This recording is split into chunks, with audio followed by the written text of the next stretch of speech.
तुझे देखा तो ये जाना सनम, प्यार होता है दीवाना सनम। अब यहाँ से कहाँ जाए हम, तेरी बाहों में मर जाए हम। दोस्तों, मैं विशाल इंडियन आप अपने नए ब्लॉग में आपका स्वागत करता हूं। जैसा कि आपने थंबनेल में देख लिया होगा कि बहुत सी बार हम किसी इंसानों का बर्थडे तो मनाते हैं, किसी सेलिब्रिटी का बर्थडे मनाते हैं, लेकिन मेरा अपना ज़ाती तौर पर मानना है कि जो इंडियन बॉलीवुड में सबसे एक सर्वश्रेष्ठ फिल्म मानी गई है, जो जिसका पूरी दुनिया में सबसे ज़्यादा चलने का रिकॉर्ड है, यानी मैं जिसकी बात कर रहा हूँ दिलवाले दुल्हनिया ले जाएंगे। दिलवाले दुल्हनिया ले जाएंगे, मेरा मानना है अपना दोस्तों कि ये एक फिल्म नहीं है, ये एक समझ लीजिए आप एक एक ये समझ लीजिए आप जिंदगी का, लोगों की जिंदगी का कोई जिसने शऊर दिया नए स्टाइल में। ऐसा तो हकीकत ही तो ये है कि हमारे हिंदुस्तान में हमारी भारतीय संस्कृति है, उसमें दो कल्चर ऐसे हैं जो एकदम हम लोगों पे, हम भारतीयों पे एकदम इफेक्ट करते हैं। एक तो उसमें बॉलीवुड का कल्चर है, सिनेमा का, बॉलीवुड का। दूसरा हमारा क्रिकेट का कल्चर है, हम क्रिकेटर्स को फॉलो भी करते हैं, उनके फैन भी होते हैं। इसी हिसाब से हम सिनेमा में के जो भी हीरो हीरोइंस होते हैं, एक्टर एक्ट्रेस होते हैं, उनको भी फॉलो करते हैं, उन जैसा दिखना चाहते हैं, उन जैसा पहनना होना चाहते हैं। तो बात कर रहा हूँ सर दोस्तों इस फिल्म के दिलवाले दुल्हनिया ले जाएंगे की। उसमें सबसे मेन जो चीज़ मुझे महसूस हुई है कि ये इंडियन हिस्ट्री की सबसे ज़्यादा चलने वाली, एक थिएटर में चलने वाली मूवी है। और ये शायद इंडियन इंडियन सिनेमा की नहीं, शायद मुझे लगता है कि शायद पूरी दुनिया में कोई दूसरी मूवी ऐसी नहीं है। इसका वर्ल्ड रिकॉर्ड है कि जो किसी भी एक थिएटर में इतने टाइम 25 से 27 साल तक ये मराठा मंदिर में शायद अब भी चल रही है, तो इतने लंबे टाइम तक की मूवी नहीं चल पाई है, एंटरटेन नहीं कर पाई है। तो इसके बारे में मुझे लगा कि शायद ये, क्योंकि मैंने वो लगभग माहौल अपने आप भी ऑब्जर्व कराया और वो मैंने चेंज भी देखा था उस टाइम, जो उस टाइम सोसाइटी में, कम्युनिटी में, खासकर टीन एज और यूथ में उस टाइम बिल्कुल एकदम तेजी से बदलाव आया था डीडीएलजे के बाद। ऐसा हुआ था दोस्तों, ये सन 95 में 20 अक्टूबर 1995 को ये रिलीज हुई थी। तो उस टाइम होता क्या था, किस तरह का माहौल होता था, किस तरह की हम लोगों की सोसाइटी का चेंज था, क्या क्लाइमेट होता था, क्या सेटिंग होती थी सोसाइटी की, टीन एज की, यूथ की। तो मैं दोस्तों आपसे बात बताना चाहता हूँ कि ये 80 और 90 का जो दशक गया था बॉलीवुड इंडियन सिनेमा के लिए, ये बड़ा नीरस और उपभावुक दशक गया था। मैंने जितनी भी इसमें नॉलेज गैदर करी है अपने हिसाब से, 80 और 90 का दशक बड़ा उभाऊ और नीरस था बॉलीवुड इंडियन सिनेमा का। उसके बाद ये 90 के करीब ही ट्रांसफॉर्म होने शुरू हो गए थे, ट्रांसफॉर्मेशन थोड़ी सी आने लगी थी, जिसमें सलमान खान और शाहरुख खान और ये आमिर खान, ये लोग आने लगे थे, ये खान लॉबी आने लगी थी 90s में। तो शुरू में उसके उसके बावजूद भी ऐसा हुआ कि जो ये इसमें जो ये इसके जो डायरेक्टर थे, ये यशराज बैनर की फिल्म है, और यशराज बैनर में यश चोपड़ा जी एक महान निर्देशक हुए हैं इंडियन सिनेमा के। इन्होंने अपने बेटे आदित्य आदित्य चोपड़ा को लॉन्च किया था बतौर इन डायरेक्शन। तो उन्होंने जब इसमें फिल्म बनाने की कोशिश की, तो उन्होंने ये फिल्म बनाने की, डीडीएलजे उनकी पहली फिल्म थी, दिलवाले दुल्हनिया ले जाएंगे। मेरा अपना मानना है कि ये शॉर्ट फॉर्म में भी दिलवाले दुल्हनिया ले जाएंगे का जो ये शॉर्ट फॉर्म है डीडीएलजे, ये भी मैंने आज तक किसी दूसरे मूवी का टाइटल नहीं देखा जिसे लोगों ने शॉर्टकट में कहना शुरू किया। ये पहला टाइटल था कि डीडीएलजे, आदमी यानी दिलवाले दुल्हनिया ले जाएंगे, लंबा टाइटल होने की वजह से डीडीएलजे कह देता था, आदमी के समझ में आ जाती थी। उस टाइम होता ही था दोस्तों, माहौल जो था, जो हमारा जो टेस्ट था उस टाइम सिनेमा का, वो एक्शन प्लस रोमांस प्लस थोड़ी बहुत कॉमेडी और ये थ्रिल वगैरह। अब जब ये मूवी आई तो ये मूवी तो एक एक रोमांटिक बेस्ड मूवी थी। पहले मैं थोड़ा सा इस मूवी के बारे में ही बताना चाहता हूँ, ये जिन लोगों ने नहीं देखी है नहीं पता। वैसे तो मुझे लगता है शायद ओवरऑल सभी, शायद मैं समझता हूँ इंडियंस ने ये फिल्म देखी ही होगी, भारतीयों ने। लेकिन इसमें कहानी का बिल्कुल नया कॉन्सेप्ट था। उसमें कॉन्सेप्ट भी क्या है, ये एनआरआई, दो फैमिलीज एनआरआईज के जो लंदन में रहती थी एक लंबे टाइम से, एक अमरीश पुरी साहब की, और जो जिनकी बेटी फिल्म में रोल अदा कर रही है काजोल सिमरन का, और दूसरा अनुपम खेर जिनका बेटे का रोल कर रहा है शाहरुख खान। तो ये दोनों फैमिली एनआरआईज फैमिली दिखाई है, लंदन में रहते हैं ये लोग। और खासकर अमरीश पुरी का जो कल्चर है वो बहुत शानदार और बिल्कुल इंडियन कल्चर उन्होंने नहीं भूल पाए वहाँ रहने के बावजूद भी।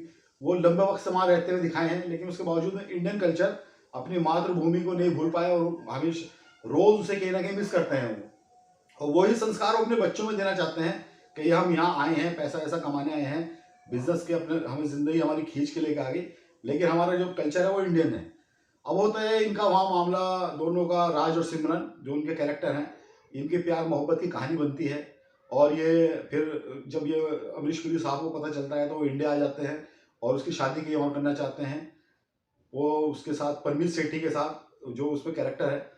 उसके बाद शाहरुख खान भी इंडिया आ जाते हैं और उनमें खूब अपना ये चलता है एक दूसरे का, मतलब खूब रूठा बनाई चलती है। इस पूरी फिल्म में गाने इतने शानदार हैं, इतना बढ़िया पिक्चराइजेशन है, शॉट्स हैं, शॉर्ट सिलेक्शन, बिल्कुल इतना ड्रेस है, सारा पूरा पूरी कंप्लीट मूवी है।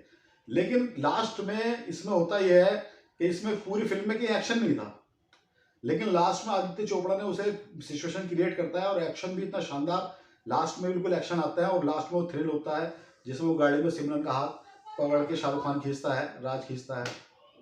तो मैंने ये चीज़ नोटिस करी थी दोस्तों उस टाइम कि ये फिल्म जब आई थी ना, तो उसके बाद, क्योंकि आज के दौर के हिसाब से मल्टीप्लेक्स का दौर था नहीं, आज मल्टी स्क्रीनिंग होती है, आज तो सैकड़ों हजारों स्क्रीनिंग हो जाती है और 8-10 दिन 12 दिन अगर फिल्म चल जाए तो वो कई सौ करोड़ रुपए कमा लेती है।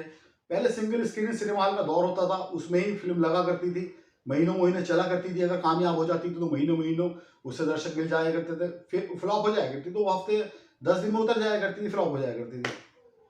ये कि वाहिद फिल्म ऐसी थी कि जब इसमें मैंने ये महसूस किया था कि जब हमारे इंडिया में रिलीज हुई तो उसके बाद जो टीन एज और यूथ जो था उसने बिल्कुल एक अपनी ट्रांसफॉर्मेशन अलग ली थी और उसके ख्यालात में चेंज आए थे। उसके बाद उसका शऊर बढ़ा था यूथ का। और उसमें एक जो मेन चीज़ थी, मैंने ये चीज़ नोटिस करी थी कि जब थिएटर्स में जब लोग देखने जाते थे तो एक आम नॉर्मल देखने जाते थे, एक्साइटमेंट तो होती है फिल्म को लेकर, उस टाइम दौर भी अलग होता था, ना कोई मोबाइल था, ना कोई सीडी प्लेयर था, ना कुछ था। तो जब वो देखने जाते थे, लेकिन जब वो निकल के आते थे बाहर तो आप यकीन मानना वो अपना आपको पूरा राज समझता था लड़का, और जो लड़की होती थी वो अपने आप को सिमरन समझ के बिल्कुल बन के निकल के आती थी किरदार से। ये फिल्म में इसमें खासियत थी, ये शऊर इसने ये इंडियंस को दिया था, खासकर यूथ कम्युनिटी को। और ये जो उस टाइम के जो मतलब ज़्यादा वृद्ध लोग भी होते थे, बुजुर्ग लोग भी होते थे, या जो मीडियम एज के लोग भी होते थे, उस सेगमेंट के लोगों को भी ये बहुत शानदार और बड़ी उन्हें पसंद आई थी उस टाइम ये। और बड़ी ये एक, वैसे तो महंगी फिल्म थी उस दौर के हिसाब से, क्योंकि लंदन में शूट करना, एक बजट इसका बढ़ा हुआ था। और लेकिन जब इसने बिजनेस करना शुरू किया इंडिया में तो ये इसने उस टाइम ऐतिहासिक रिकॉर्ड तोड़ दिए सारे, और तमाम इसका खूब दबा के बजट को बहुत पैसा कमाया, बॉक्स ऑफिस रिकॉर्ड्स टूट गए, ब्रेक हो गए, नए से नए कीर्तिमान बने।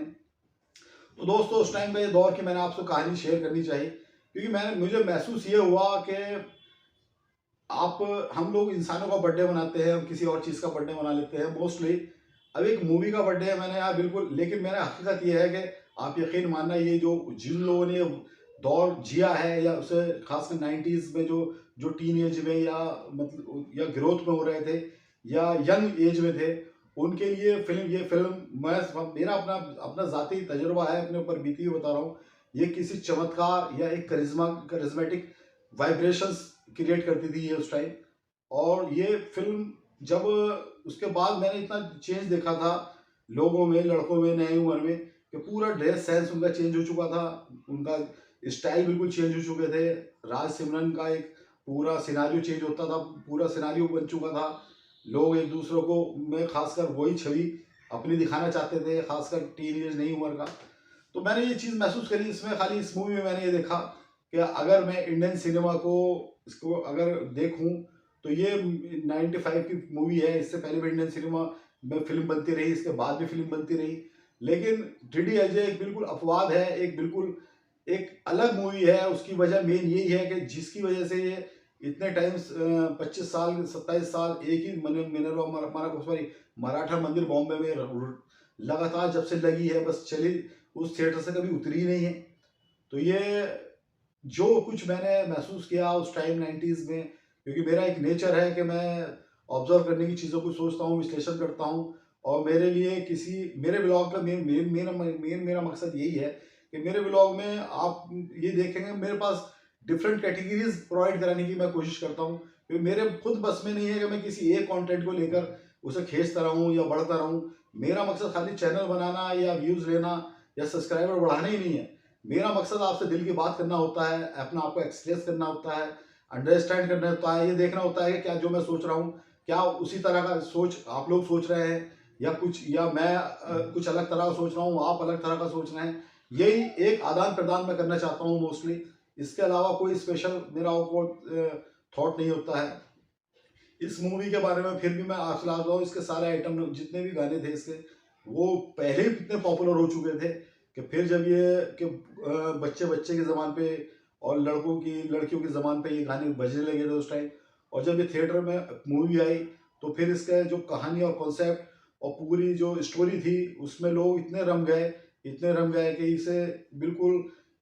इस मूवी ने कई साल तक अपने आगोश में, अपने जादू में, मैजिक में रखा। और उसका मैजिक है कि आज तक भी लोग इस मूवी को बिल्कुल ऐसा लगता है कि जीवंत किरदार थे ये। आज भी लोग जो उस टाइम के लोग हैं वो इसमें अपना आप तस्वुर करते हैं, अपना आप को इमेजिन करते हैं, और आज भी अगर इसकी बात होती है तो उसी दौर में जाकर अपने उनको जो बड़ी पॉजिटिव वाइब्स आती हैं उन्हें, जैसे कि इस टाइम मैं फील कर रहा हूँ। तो दोस्तों ये मेरा रिव्यू था DDLJ हैप्पी बर्थडे। मैं फिर कहना चाहता हूँ DDLJ हैप्पी बर्थडे। और जितने भी लोग उसमें कलाकार थे, चाहे निर्देशन के हों, चाहे प्रोड्यूसर हो, चाहे डायरेक्शन हो, चाहे एक्टर्स हो, चाहे जितने भी छोटे बड़े कलाकार हों, चाहे अमरीश पुरी खान साहब हो, फरीदा जलाल वगैरह, जिनके छोटे छोटे रोल भी थे, वो अपने आप में बाकमाल थे। सतीश शाह थे उसमें, अनुपम खेर जी थे। तो उसमें बड़ी अच्छी ये फिल्म साबित हुई थी और लोगों को खूब इसने एंटरटेन किया था। मैं आप लोगों से अपील करूंगा कि आप लोगों ने फिल्म, जिन लोगों ने नहीं देखी, खासकर जो अब ये टीन एज है, यूथ वर्ग है, शायद उसने ये फिल्म ना देखी हूँ, मैं उनसे चाहता हूँ कि वो एक बार इस फिल्म को ज़रूर देखें और एंजॉय करें, फिर मुझे बताएं कि कैसा था मेरा रिव्यू। मैं विशाल इंडियन, मेरे चैनल को सब्सक्राइब करें और इस मेरे रिव्यू को ज़्यादा शेयर करें।